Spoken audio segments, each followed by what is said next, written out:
Welcome to the Happy Mama Movement podcast.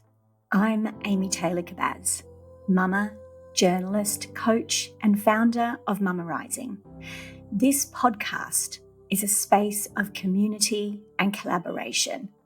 We gather stories of matrescence, motherhood, womanhood, and change told by our Mama Rising coaches and mothers around the globe, in the knowing that through our stories, we can begin to heal and change the way the world sees, values, and supports mothers everywhere. So, welcome to the Happy Mama Movement. Welcome back to the podcast, everybody. This week, I want to start by reading you something. Behind our current caregiving crisis, in which a broken system has left parents and caregivers exhausted, sits a fierce addiction to independence. But what would happen if we started to appreciate dependency and the deep meaning of one person caring for another? If we start to care about care? Reading that gives me goosebumps. I am so excited for you to hear the interview you're about to hear. This is with journalist and mother Elissa Strauss. Her latest book, When We Care, is all about our society's lack of acknowledgement, support, and even visibility of caring in our community. And it starts with how motherhood really opened this question for Elissa, and then leads us down this path of questioning, how did we get here? What are the solutions? And as mothers, what does this mean when the world doesn't acknowledge the role of caring? I have to say it's also deeply personal. She talks a lot about this fierce independence that we honour and crave in our society, and perhaps what we're all really needing is to drop that independence and instead acknowledge that we need each other. It's a really beautiful and powerful insight, and I know you're going to enjoy it.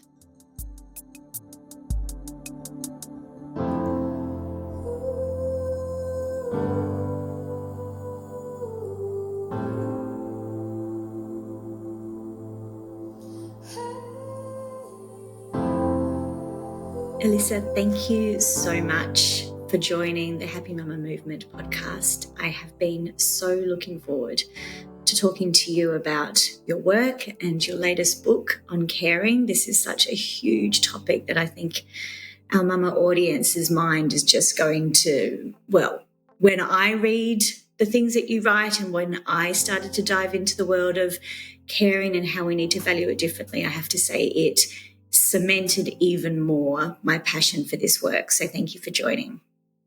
That's such a nice introduction. Thank you so much. And I'm so happy to be here. So we will get to the bigger issue of caring and how little we value and respect and honour that in our culture and society.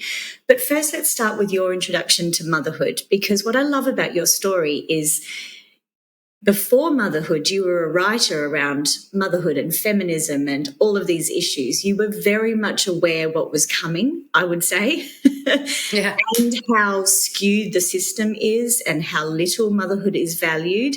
And then you landed in motherhood yourself. So can you share with all of us what that was like?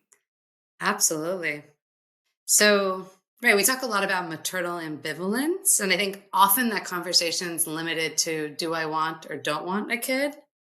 And there's a whole world of ambivalence outside of that conversation, right? There's a whole world of ambivalence of, you want the kid, but what does that mean for you? What does it mean for your identity? What does it mean for your life? And that's the world of ambivalence I was in. I never questioned wanting to have a kid. I grew up one of 4 kids in a really kind of loud, chaotic, and warm household. I knew I wanted that as an adult. And I had parents that I felt genuinely really loved being parents. You know, of course, we drove them crazy sometimes. So there was no question for me. I wanted to have kids. But there was a huge question for me of how much I would let motherhood, and this is really how I felt about it, like colonize my identity. And I thought when I went into parenthood, I had it all figured out, that I could become a mom, but I would protect myself from becoming a like mom trademark, mom TM. Like I didn't drink mommy wine. I didn't go to mommy groups. I didn't do mommy and me yoga. So I would stay my, what I perceived as my cool, serious, intellectual, literary Brooklyn self, and happened to have a kid. And I really thought it was possible. And even worse, I thought I would like that. I thought that was a good idea. And what happened to me through motherhood, and it particularly happened when my kids started speaking. First Augie, who's now 11, and then later Levi, who's now 7. And it was a change that happened when they really became like these people with opinions and fears and dreams and irrational desires. And I had to be a human being in relationship with this whole creature that I managed to create with my husband. And around that time, I realized that parenthood, I thought of it as something that would stay apart from my creative, intellectual, literary life. And I realized it was some of the richest kind of source material, if you will, some of the richest experiences I could have. And I did all the things in my 20s, and I'm not trying to discredit these things, but I actually lived in Australia and I worked on an orange farm. I meditated in Thailand. I did backpacking, mountain climbing, psychedelics, like you name it. I was a revelation seeker. I sought all the revelation, and nothing held a mirror to the self or to life more broadly, like trying to relate to these human beings in my home who were my children. And because they depended on me for their life, there was kind of no escaping that situation. And so, I'd spent so much time writing about feminist issues surrounding motherhood, getting so angry about how the world didn't value care. And I had my aha moment when I was like, oh, I also didn't value care because I didn't see it as this rich experience. I saw it as something that you do on the sidelines while real life happens elsewhere. Yeah. Such a similar experience from so many of the women that I've spoken to over the years and my own. I was reflecting just this morning about this struggle that we have, where I love how you described it. It was like you didn't want to be colonized by motherhood. We went into this with eyes wide open in many ways. And yet the shock of how much it did change us despite our determination that it wasn't going to change us. It was almost its own trauma, I feel, looking back. It was almost like, oh, but I wasn't going to let this change me. And it's impossible to not let it change you. And so therefore there was a whole other level of acceptance that I had to go through, and what I see in the women that I work with. Did you feel that as well? It was almost like because you were so determined to not become that mother, when it did change your view of yourself, the world and all of it, there was another layer of acceptance you had to work through? Yeah, gosh, I love that framing, and I haven't even really thought about that yet. It's such a good question. But there is the feeling of, for me, that there's something wrong with me. Yes. And I was like, wait, am I like a trad wife? It's like, am I like, and I think because so much of my experience with feminism, it kind of left this part of the story out, that I felt like, something backwards about me? Am Mm-hmm. I somehow not big enough or bright enough or daring enough to not like this, and that's a really distorted view of motherhood, right? And let's not just say like it, but to even feel like this is this huge thing that's moving me, that I'm not able to silo this and put it aside. Oh, And so that's for me, I think I felt like I really questioned even like my intelligence at some fundamental level, but certainly how interesting or cool I was. And that's really a great way to frame where this book came from, of then being like, wait a minute, like who decided what's interesting, who decided what's cool, who decided what experiences make you matter and worthy and smart?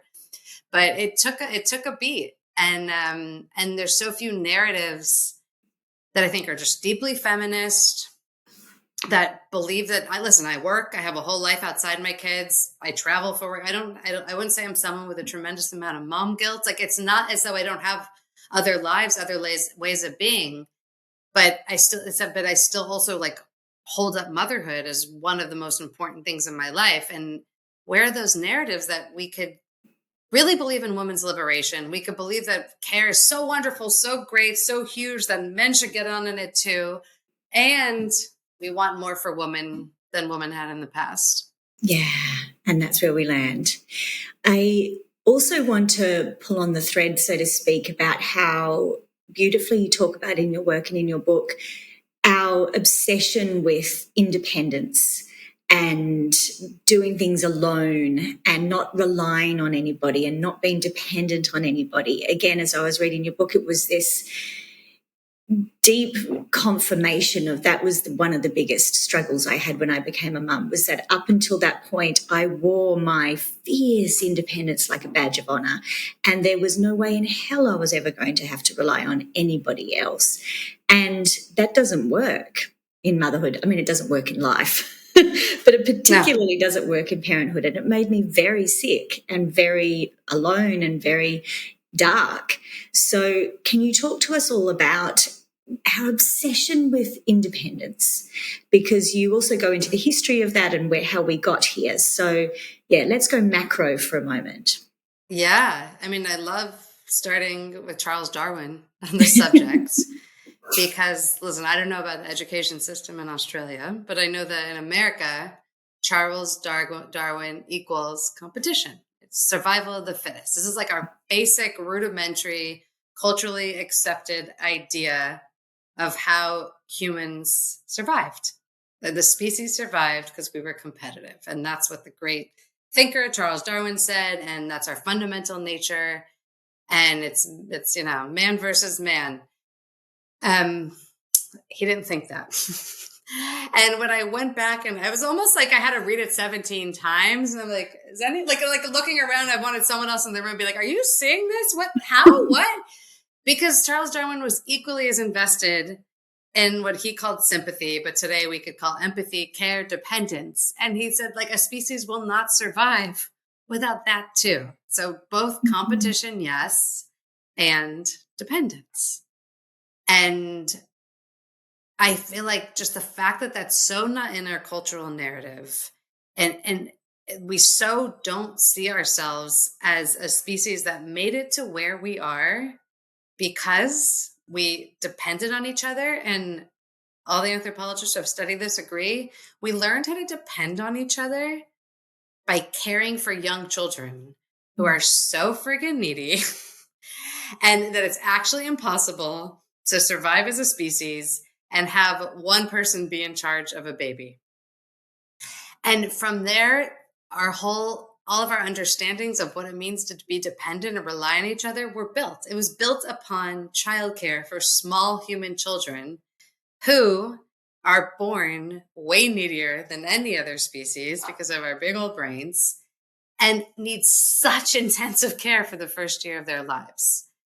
And we have these caregiving networks that fire off. They're not limited to just moms. Parents, grandparents, aunts, uncles, friends also have wiring that makes them inclined to care for children. There was just a dig of Neanderthals. This just came out. And they saw that there was a child with Down syndrome, a Neanderthal child with Down syndrome who lived till age 7, which was just evidence of care that this person was not helping in the big game of competition. This child with a disability was not helping them, get more meat or more berries necessarily. But maybe that too. But to the anthropologists who were studying this, was like, there's this great example that even pre-humans had this like intense dependency networks and this intense understanding that like caregiving is how a society keeps going. What happened is we got to the 20th century and relative wealth and technology made it like just barely possible for us to make it on our own. And boy, do I want to emphasize the just barely possible, because when I was alone in my apartment with Augie, my husband didn't have paternity leave with our first child, and I'm struggling to breastfeed and I have tubes everywhere and he's crying. Oh my gosh, like, boy, was that just barely possible. And that's where we are now. Like, we can kind of get by, but we're miserable and we're losing our minds. and we somehow internalize it that something's wrong with us when like literally we have the great bulk of human history and even Neanderthal history, pre-human history suggesting otherwise. It's crazy. It actually makes me a bit emotional because I love the way you say we're only just barely surviving. Like, because this is what I hear day in, day out in my work. Like, mothers in particular, obviously most of us on the planet are only just barely surviving, but because my work focuses on mothers, it blows my mind that we are here in such a broken system, in a system that is at the very core of it missing the whole damn point. Yes. Yeah. I would love to hear your thoughts about COVID and what that showed the world, because I remember distinctly, Elissa, at the time, feeling this level of hope in a weird way, that maybe the world will finally see that we were heading in the wrong direction and this will be the great reset that we've been hoping for. And this is when everybody will realise that we actually really need each other, and that at the core of it, our carers, our parents, our nurses, like these are the ones that keep us going. And if we don't look after each other, we're not going to be okay. And all of that, I'm a bit of a glass half full kind of girl. I really was hoping that this would be a turning point. I'd love to hear what you think happened then and where we are now. Yeah. I think that in some ways it's probably a bit too soon in the global sense to, make any big calls. I think we got some good things from COVID. I think that particularly for the laptop class, there was a necessity for a level of flexible working from home that had never, happened in recent history and now can't easily be taken away. Even, my husband just got a new job and it's an intense journalism job. And at this job, like you have to come in 3 days a week. 5 years ago, it would be like, you have to come in 5 days a week. Like, obviously that's what a job is. And now it's like, that's the big ask. And so I don't want to throw away those wins. I think for people who work on site, there weren't wins during COVID and there weren't really necessarily wins after. I don't think that people who aren't in the laptop class saw any positive changes coming from COVID. But I think those who can work, from home on laptops, there has been a significant change. I think that there is a deeper reckoning with the fact that we're deeply lonely, that we live these just horribly independent lives and that we're struggling as a result, that people want community, want connection. But I think at the same time, at least what I see here in the States, I live in Oakland, California, is that people don't know how. People are really struggling just to leave the house. I heard a comedian congratulate his audience for leaving the house. He's like, I know how hard that is. And everybody knew exactly what he was talking about. Like just to get out with some friends and go see some comedy is now just like a mental hurdle for so many people. And I know people that work in programming at concert halls and museums. They also work in the arts, and just, attendance has not risen back to pre-COVID time. So I feel like we're reckoning with the fact that we need each other. We need to get out. We need to be in the world. We need to be part of communities. But like, we're a little traumatized and we don't quite have the skills to do it. So it's a fascinating time. And I wonder what it will take to help us, get past what's those kind of inhibitions, whether they're practical or emotional, of getting out there. And I think this is like particularly an area where it's kind of the hardest thing for moms, because it's just hard enough to get through the day and figure out what's for lunch and dinner and school and this and that. And then to have to like go out and build community. But it's also a place where I could really see moms leading the way. And I am seeing moms lead the way, and in the most informal ways too. That's the last thing I'll say about this. Like, sometimes we think we have to build something big. It's like, oh, I want to build this like amazing, like whole community for moms. We have these like amazing potlucks and there's 30 of us and it's like, it's a whole system and there's spreadsheets.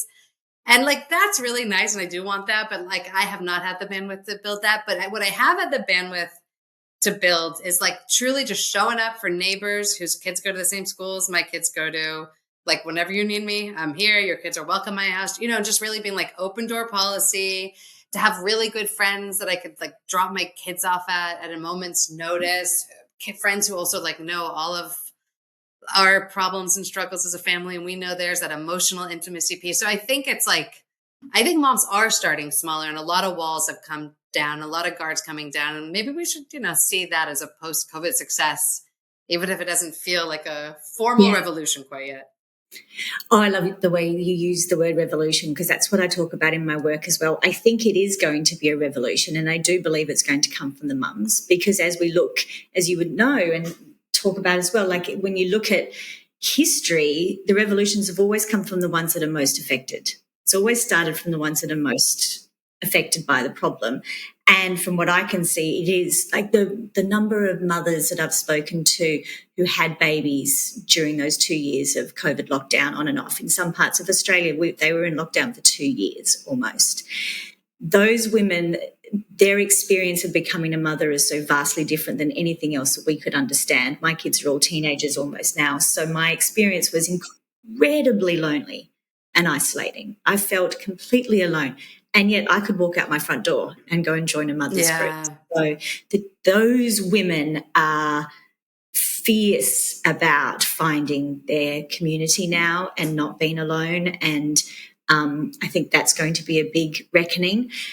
But I also feel that the way that the mothers are demanding to be seen and valued around the invisible load, the different things that they're holding, I feel like this is where the revolution around care in general is going to come from. Because if you start demanding acknowledgement around motherhood, you then ask for the parents in general to be seen and valued and supported differently. And then that flows on to how do we care for our elderly as well. And so in workplaces, it's not just caring leave for your kids, but it's caring leave for your parents. And then on and on and on, I feel like there's a ripple effect that comes from this start of mothers refuse to do this the way it always has been anymore. And then hopefully, as your beautiful work it shows, is that we then begin to, as a society, see caring completely differently. I love the way you say that the reason why we still don't have paid leave for parents, I mean, in America, it's only a few weeks of maternity leave compared to what we have here. And unpaid. And we just don't value it or see it. So if we're going to change that, it's this ripple effect out from the mothers to valuing and acknowledging caring in all areas. I love that. Yeah. So how does that work? What do you see? Like, tell us how we're going to be able to do that, Elissa. Yeah. I think we've seen so much growth in the last few years of your work and so many people's other works of putting names to things. Matrescence, invisible labor, emotional labor, kin work, and the naming is the first stop. You have to have a language, you have to have a shared vocabulary in order to make sure that you have a shared reality. And then once you could determine you have a shared reality, then you could fight for the reality that you want to happen, for the reality you want to see take place, rather. And so I think, listen, I'm a language person, so maybe I have this bias here towards language, but I really believe like we've done so much beautiful work in the last few years, and like deserve a real pat on the back for starting a real conversation about care.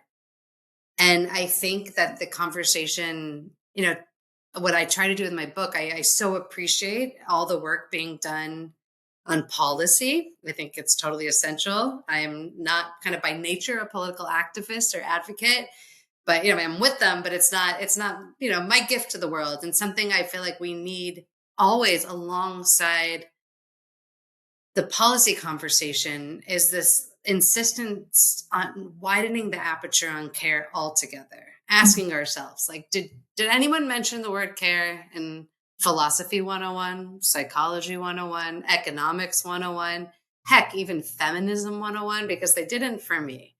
So care is literally the glue of humanity. We just actually would not survive without it. It's a fundamental part of our lived experiences as I'd say humans, but really women, right? And hey, wait a minute, it's missing from like every meaning making system we have on the planet.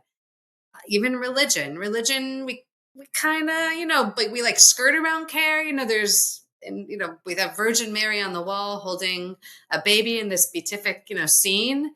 But no one asks Virgin Mary what it's like for her. No one says, "Can I hold the baby? Your arm looks tired." That's what I think Yeah, every time I see nobody's the caring painting for of. Virgin Mary. No one's caring for Virgin Mary. Virgin Mary is this. Listen. I don't want to. I don't want to. I'm Jewish. I have my own religious faith, so I am not at all demeaning here to demean religion. We have our own Virgin Marys, by the way, in Judaism. A woman called Eshet Chayil, who is this like beyond powerhouse of a woman. She's industrious. She works. She cares. She's holy. And every Friday night, you sing the song in praise of this woman of valor, and everyone sings it except women, because women aren't in traditional homes allowed to sing. And if that doesn't capture the kind of surface way that we raise care in religious traditions, I don't know what does, right? Wow. And it's the same, like, it's yes, praise the caregivers, hold them up, but then say, wait a minute, you should be like leaders of the community because you care. And don't just try to support them by, dropping meals off for a new family, a new mother, a new father. Support them also by like asking them about the experience. Like really try to show in your religious communities, care is a deeply spiritual experience. In your philosophical communities, care is a deeply philosophical experience, and so on and so on. And to me, that's like has to be as important part of the fight as fighting for those policies, because that's what really valuing care looks like in a society. It's the policy, and it's seeing care in all its breadth and all its might. We've gone really macro, so let's go right down to the tiny to finish off. We were talking about our fierce independence and our struggle to be vulnerable, dependent, all of those qualities, especially as, daughters of the revolution in a way, this change in an identity of allowing yourself to rely on others and to be vulnerable and all of those. Your book is called The Unexpected Magic of Caring for Others. I would love for you to finish by talking to us about what happens when we do allow ourselves to be cared for and to drop that fierce independence slowly, often, but eventually to see that this is the greatest connection we can have with others, both what your research has showed, but also for you personally. Yeah. Yeah. I think for me, when I kind of shed some external expectations of care, I was able to get so much more from the experience. When I was like, got rid of any ideas of what an ideal motherhood, or what an ideal mother looks like, or, who my kids should be, what this relationship should look like externally. And I really let the relationship between me, there's only one me, and my kids, there's only one of them too, really determine what this thing will look like. And I think for me, personally, I learned so much about myself. In many ways, I wouldn't say I healed from my parents' divorce, but through caring for my kids, I uncovered parts of me that I don't think I really dealt with from childhood traumas. It was, again, I feel in many ways that that my relationship with my kids is maybe the most honest, if not one of the most honest relationships I have. I can't perform a self I wish to be with them. It just doesn't. You can try, but the real self just comes barging out. It's such a great way to describe motherhood. And and then taking, and just also really having to, part of our jobs is to shape our kids. There's no question about it. That it's up to us, and it's a noble job, right? We're like making citizens of the world, future citizens of the world here. But another big part of our job as parents is seeing where our kids go and trying to build some scaffolding under there, not building the set and then putting them on like an actor in a play that we've written and directed and produced. And I think in really cultivating that part of me, it created this relational care lens that I now kind of view many other things through. I view my writing through. I enter my writing with much less certainty than I used to. I see it as a place to explore instead of condemn, which a lot of my feminist writing did do before. And, to a good aim, I was trying to fight a good fight, but there was another way to do it. And I think that really just witnessing my kids' dependence has really made me come to terms with that I also am needy and fragile and vulnerable and dependent. I don't have to do everything by myself. And it's from the practical, but also the emotional, right? Of just really letting others in a deeper, richer way, which has allowed my adult friendships to grow like they never did in my 20s. When I was just right. I think you spoke about it before, like the fiercely independent. I lived in New York City and I went to a million plays and gallery shows and I was a writer and I was on top of it all. And it was really easy to hide the unrest, ignore the unrest. And now I think in trying to cultivate a healthy relationship with my kids, it's modeled for me what it looks like to allow myself to rely on others, to admit that I need to do that. And it's not easier.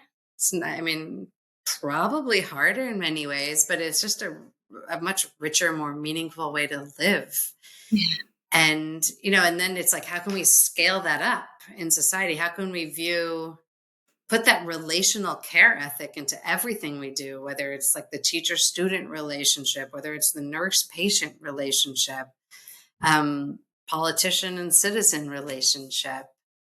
And, it's something that will show up in policy and collective change on that level, but it's also something that can just happen in the everyday, and the world will be so much richer for it. I heard Jay Shetty talking recently about the ancient philosophies hold one of the greatest definitions of love as a love between strangers, like that person you pass on the street that you just take a moment to pick something up that they dropped. That we have to redefine even just our idea of love and connection and relationship, that, we need to go back to this idea about how we treat each other, including our neighbours, the people who walk into our front door at our workplace. That's where care and true connection and the real definition of what it means to be human comes from. And so I'll finish on that probably very deep reflection. But as you were talking about that just then, I was thinking of that quote from Jay Shetty, that really that's what we need to be reevaluating and valuing very, very differently in our world. And I know that's, like we've said, it starts with the mums usually, because it does. Yeah. That's just what else we're doing on top of everything else. But yeah, thank you so much for this book and this work. Like I said at the beginning, I got incredibly excited. I totally geeked out on it, about how you brought together all of these insights and historical references with your own experience of motherhood. So thank you. I hope, and I genuinely mean, I hope that this has the impact that both of us hope for this work. So thank you. Thank you. Thank you so much.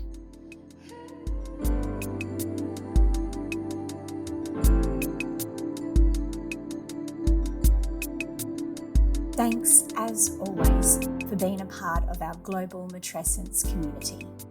Please take a moment and make sure you're subscribed to this podcast in your podcast player so you can always be notified of our next episode. And if you would like to work with a coach on your own experience of matrescence, please go to mamarising.net and explore our directory of phenomenal coaches, workshop leaders, space holders and facilitators around the globe. You can also explore our Global Matrescence Foundation and consider donating so a mama in need can access the support of one of our coaches and still ensure that our coaches receive the income and support they need so they can continue to work in this way. And finally, if you would like to be a coach, a facilitator and a matrescence activist in your own community, jump on our waitlist for our next intake of the Mama Rising Facilitator Training. mamarising.net. Thank you for being here and being part of this movement. Until next week, bye.